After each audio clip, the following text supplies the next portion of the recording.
নমস্কার বন্ধুরা, মানবীর রান্নাঘরে আপনাদের সবাইকে স্বাগত জানাই। আমার আজকের রেসিপি এগ তড়কা।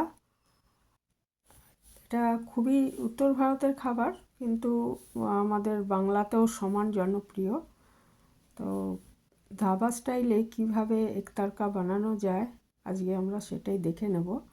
এখানে আমি 250 গ্রাম মুগ কড়াই, সবুজ যে খোসা সহ যে মুগ ডাল পাওয়া যায় সেটা ভিজিয়ে রেখেছিলাম সারা রাত। তারপরে এটা একটা সিটি দিয়ে সেদ্ধ করে নিয়েছি প্রেসার কুকারে। এবং এখানে মশলার জন্য নিয়েছি 3টে পেঁয়াজ, কয়েক কোয়া রসুন আর 1 টুকরো আদা, সেটা মশলা করে রেখে দেব। আর 2টো ডিম লাগবে, 2টো ডিম আমি ফেটিয়ে নিয়ে একটু ভেজে নেব। আর এখানে শুকনো কড়াইতে একটু মেথি 1 চামচ মতো, ছোটো 1 চামচ, আর 1 চামচ জিরে, এটা শুকনো খোলায় ভেজে নিচ্ছি। এটা কিন্তু দিতেই হবে, এটাই হচ্ছে তরকার মানে স্পেশাল যে মশলাটা দেওয়া হয় সেইটা। তারপরে ওইটা গুঁড়ো করে নিয়েছি আমি, শিলে বা গ্রাইন্ডারে গুঁড়ো করে নেবেন। আর এখানে 2টো ডিম কড়াইতে একটু তেল দিয়ে 2টো ডিম আমি ভেজে নিচ্ছি। এইভাবে ডিমটা দেওয়ার পর একটু নেড়ে দেবেন যাতে এটা টুকরো টুকরো হয়ে যায়। হ্যাঁ, বা এমনি অমলেট বানিয়েও টুকরো করে দিতে পারেন, যেটা ইচ্ছে।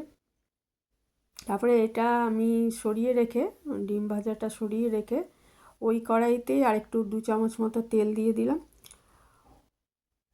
রেস্টুরেন্ট বা ধাবাতে তো প্রচুর তেল মশলা থাকে, আমরা ঘরে কিন্তু অনেক কম তেল মশলায় খুব সুন্দর এটা বানাতে পারি। তো পেঁয়াজ, রসুন, আদার পেস্টটা দিয়ে দিয়েছি তেল গরম করে। আর আমি ওই একটা কাঁচা লঙ্কাও বেটে নিয়েছিলাম মশলাটার সঙ্গে। এটা আমি দিলাম কাশ্মীরি লঙ্কার গুঁড়ো, এমনি লাল লঙ্কার গুঁড়ো আর ইউজ করব না, কারণ কিছু লঙ্কা কুচি আমি ইউজ করব রান্নায়, কাঁচা লঙ্কা কুচি কাজেই। আর এমনি শুকনো লঙ্কার গুঁড়ো দিলাম না, কাশ্মীরি লঙ্কার গুঁড়োটা দিলাম যাতে রঙটা ভালো হয়। আর এখানে 2টো টমেটো আমি টুকরো করে দিয়ে দিয়েছি, আর কিছু 2টো কাঁচা লঙ্কা টুকরো করেও দিয়ে দিয়েছি, আর একটা কাঁচা লঙ্কা বেটে দেওয়া হয়েছে মশলার সাথে। তো আর এখানে আমি ওই ডালটা সেদ্ধ করার সময় প্রায় 1 চামচ নুন দিয়েছি। আর এটার মধ্যে আমি এখন দেখে নিয়ে আর বাকি নুনটা দেব। এর মধ্যে সামান্য একটু মানে 1/4 চামচ চিনি মেশাতে পারেন টেস্টটা ওঠার জন্য, না দিলেও চলবে। তারপরে এই মশলাটা ভাজা ভাজা হয়ে তেল ছেড়ে যাওয়ার পর আমরা এর মধ্যে ওই সেদ্ধ করে রাখা মুগ কড়াইটা দিয়ে দেব। দিয়ে ভালো করে এটা নেড়ে এটাকে আমি ঢেকে 2 মিনিট রান্না করে নেব। মানে সেদ্ধই আছে, বাকি ওই ডিম ডিম ভাজাটাও দিয়ে দেবো। ডিম আর ওই বাকি যাতে টমেটো সবই যাতে ভালো করে মিশে যায় তরকারি ডালটার সাথে মশলা, সেই জন্য 2 মিনিট আমি এটা করে নেব আর কি, ঢাকা দিয়ে রান্না করে নেব। আর ওইদিকে তো আমি ভাজা মশলাটা গুঁড়ো করে রেখেছি, মানে জিরে আর মেথি যে শুকনো খোলায় ভেজে রেখেছি ওটা গুঁড়ো করে রেখেছি। এটা আমি একটু টেস্ট করে দেখলাম নুনটা কম আছে, তাই আরও 1/2 চামচ নুন দিয়ে দিয়েছি। এটা দেখে দেবেন। এবং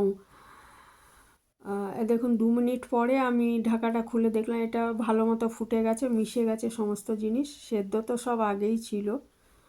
এরপরে এর মধ্যে আমি একটু ধনেপাতা ছড়িয়ে দেব।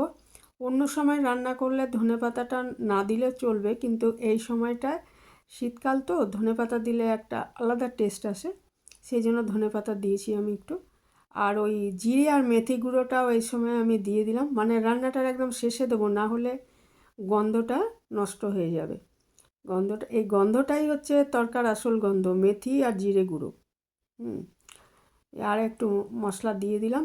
কোনো রকম গরম মশলা এতে আমি ইউজ করিনি, কেউ কেউ করেন, তো এতে আমি কোনো গরম মশলা ইউজ করিনি, ওই জিরে আর মেথি গুঁড়োটা দিয়েছি। আমাদের এগ তড়কা পরিবেশনের জন্য রেডি হয়ে গেছে, খুবই সুস্বাদু হয়, রুটির সাথে বেশি ভালো লাগে। এখানেই শেষ করলাম আজকে।